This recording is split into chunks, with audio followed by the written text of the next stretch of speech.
for those teachers. Okay. All right, so the reporting windows, again, these are what we call soft submission windows. The 40th day remains open. Raise your hand if you have submitted and certified your 40th day. Yay! Good job. Okay, raise your hand if you've done that for 100 day. All right, nice job. Okay, and I know a few of you have not even reached your 100 day yet. So we are moving forward. A couple things to remember for the end of year. It's a ways away, but we do have hard deadlines for that. For the brick and mortars, June 30th at 5 o'clock, and for the AOIs, July 15th at 5 o'clock. And that is because of the SACE rollover. So you've got to get that data submitted before that date.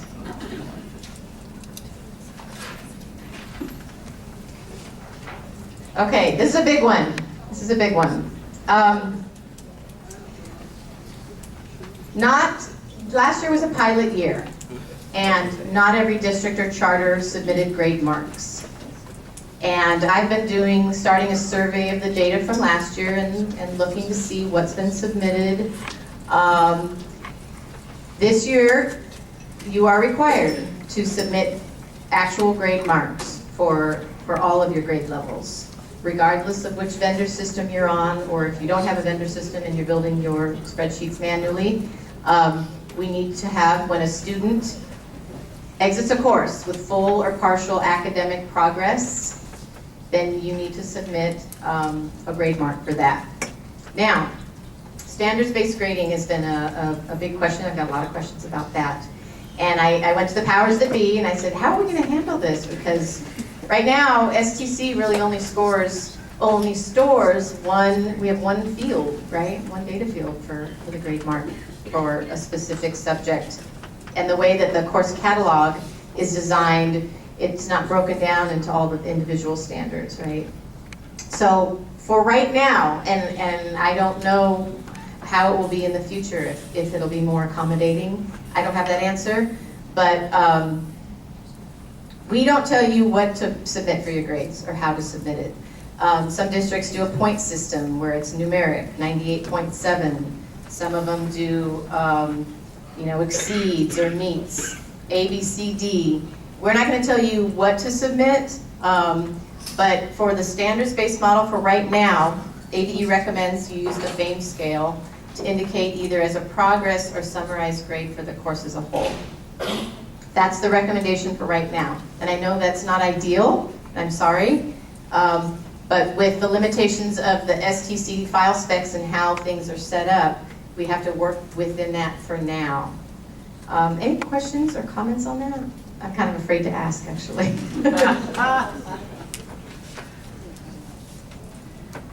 Sarah, you said it's recommended. What if they don't? Again, we don't tell you, we're not in the business of telling you how you have to report your grades. However, you do need to report some kind of indicator of how the student achieved. Some kind of success indicator. So if they pass the grade level? If you use pass or fail, if that's your... Promoted, sorry. Or promoted. I think I'd have to get back to you on the promoted, because I'm not sure if promoted is going to be enough of an indicator of how did they achieve, if we're talking, let's say, mathematics, they were promoted. Well, did they do really well in math, or were they so-so, or were they really struggling, but they just managed to squeak by and move to the next grade? Does that provide enough information? I'm just talking like as a former teacher. To me, if I had a student coming into my class and I just had a P for promoted, that doesn't really tell me, did this student grasp algebra well, or were they really struggling, or were they just fantastic? And so I'm not sure, and I have to get back to you on that, Arlen. Okay? Yes? What do you really mean by the upper part, the upper point there? The upper paragraph? Okay. Last year, and I know it's a reality that a lot of the districts and charters didn't do the grading in their student information system, right? They had all of their grade books on separate systems, and we're doing it in a different way. And so at the end of the year last year, the grade mark for specific student enrollment record, little Johnny in algebra, was left blank, or there wasn't, they used an exit type code so that they wouldn't have to report a grade mark, kind of a workaround. But this year ADE is asking that an achievement indicator be included for every student in every course that's an academic course. So if they didn't earn credit, and you put in an I for incomplete, would that satisfy that requirement? The question is, if they didn't earn credit and you put an I for incomplete. Right, because right now the way the system stands is if you post a grade, that's what it uses to determine whether credit was earned in the class or not. So if you put in, if they had an A, and if they exited mid-semester and they had an A in the class, and you put in an A, it's gonna think that they earned credit, but they didn't. So if they exited mid-semester and you put in an I because they haven't completed the class, will that satisfy that requirement? Okay, one thing that if you've ever looked at the file specs for STC, the exit type codes, the term credit was used, and for us, we need to step back and look at credit and academic achievement as two separate things. Okay. There are fields for credits earned that are high school level. Did they earn, were credits offered for the course, and were credits earned? And that's separate from what was the achievement, what was the grade mark earned. Okay, so even if they didn't earn, or they only earned partial credit for the course, I think what ADE is looking for is what was their achievement in the course. Now, if they failed the course, then you can put in an incomplete. You know, the field is, right now, for the specs, it's a 15-character open character field. So you can type anything in there you want. You can put failed or incomplete, but that's an indicator of their progress. But we need to keep that separate from whether or not they earned a high school credit. For elementary students, it doesn't matter, right? It's separate. The credit earned and the academic achievement are two separate things, and they're in two separate areas in student-teacher course. So that's, I think, what we need to remember and not confuse those. Does that make sense? So are you going to update the specs to make that clear? Because it very clearly says credit earned on the exit page. Yes, we are looking at updating that, but I can say that when I went and surveyed all the different vendor systems, they are pushing grades forward and reporting grades, most of them, regardless of if there was a credit earned, like a high school credit earned. But I know what you're saying. The way it reads now, it's very confusing, and it kind of jumbled them together, which was unfortunate. Well, are you pulling the data from the report card then, or progress report, or from course history then? Well, it depends on your system. Because if there's no grade given, nothing is posted to course history. They haven't earned credit. When would no grade be given? Well, If they failed the course? especially a lot of with the advent of the online schools, a lot of those kids are rolling enrollment. So there's not a traditional report card every 6 weeks or every 12 weeks. So they come in when they start, they end when they end, and the grade gets posted. There's never an actually like report card that you would post an achievement grade without posting credits. Okay. for, I want to address those online courses we're talking about that have, where they're rolling achievement or schedules, more flexible schedules. We have an open-ended exit type code so that you don't have to post a grade for a student that perhaps hasn't completed the course and is still working on it, let's say at the end of a specific period. However, when the kid exits the course at some point, finishes either with full or partial academic progress, then we would like a grade to be submitted. Does that make sense? Remember, this is No.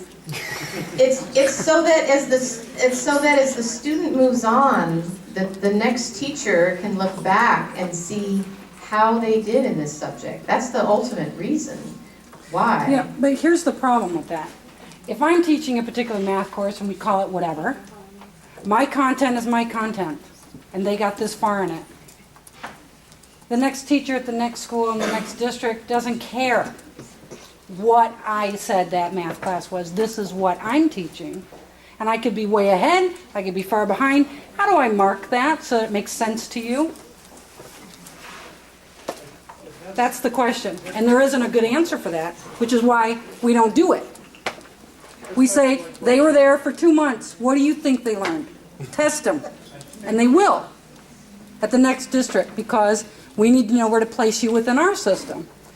And they'll do that across the state and across states, right?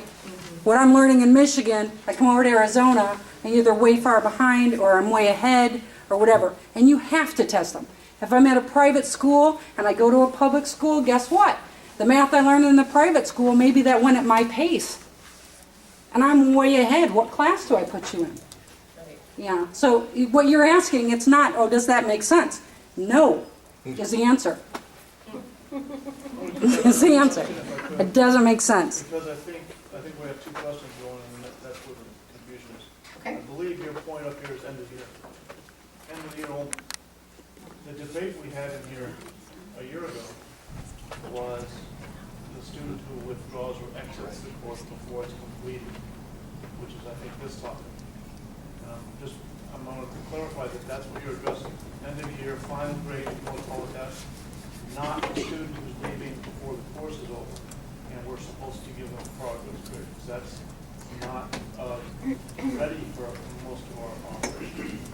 Correct. And I would agree with that, that the providing, and you're right, it's been a huge debate. The SCC team was asked to explore the requiring of a progress grade, and we got, honestly, so much pushback from this group. Yeah. We love you guys. We're still pushing. Well, and the situation with every student is unique. Some of them are in a class for 2 weeks. They pass that 10-day magic number, and they're in there for 2 weeks, and you can't really assess them and provide progress for them. But what about the student who's there?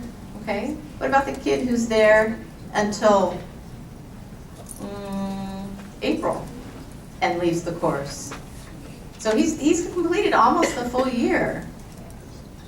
And is it okay to exit him from the course and not provide any indicator of how he did in that class? Yes. I'm just throwing that out. Yes, it is. It has to Okay, be. well, I will take that back. I will take that back. But as a former educator, I don't understand why. Why not provide some kind of indicator of how the student did? Okay, well, what if the student came in from in February? Okay, entered February. Okay, but we have a kid who's in January. We have another kid who entered in March.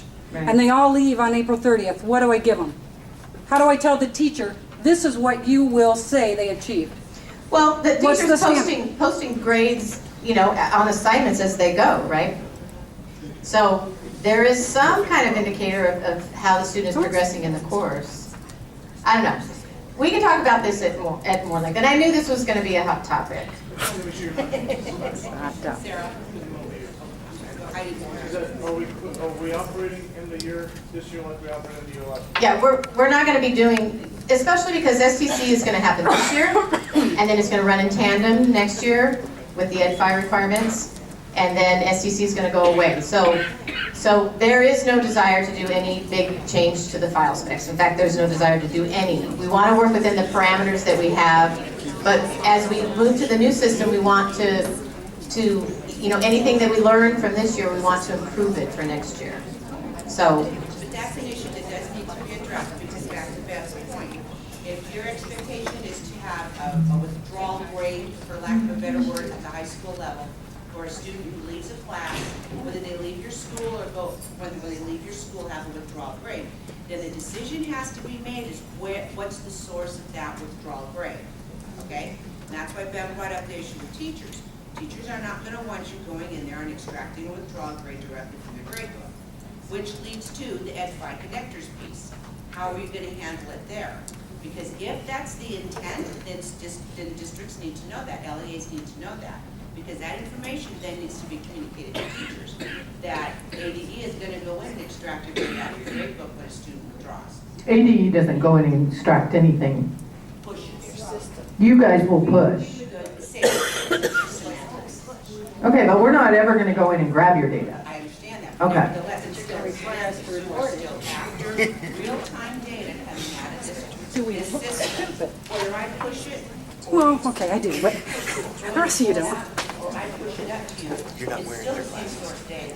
And that decision and that information still needs to be shared. Right. Because teachers will not be. Of course. That's part of that whole, this year running those dual, because next year, what Mark wants to do for those Ed-Fi extractors is begin the pilot process of STC that way, and the student level SACE data. He had a list up here of the things that he was wanting to focus on next year. So STC does not go away. The way we do it now will go away, but the data will still be. So, you know, I don't want to confuse the issue that STC goes away, because it doesn't, right? It's still the data is being pushed over to be able to feed all this stuff, but it doesn't go away, right? And we know it's a hot topic, and it's for all of us to help figure out. Once we kind of release the file spec burden that we have, right? You got to create a file spec that has some rules and logic to it, right? You have to. Otherwise, it's just SACE all over, right? But once we're released from that file spec, so to speak, we can begin to determine what are the ways that we're going to get this data. So be hopeful. okay. Thank you, Lori. Sure. And we'll take your concerns back and keep telling us what you want and what's logical, what you feel is logical, because you guys are out in the field and we're just trying to put it all together, so. So the clarification, so this grade reporting piece is, we're going to report our year-end grades just like we did last year.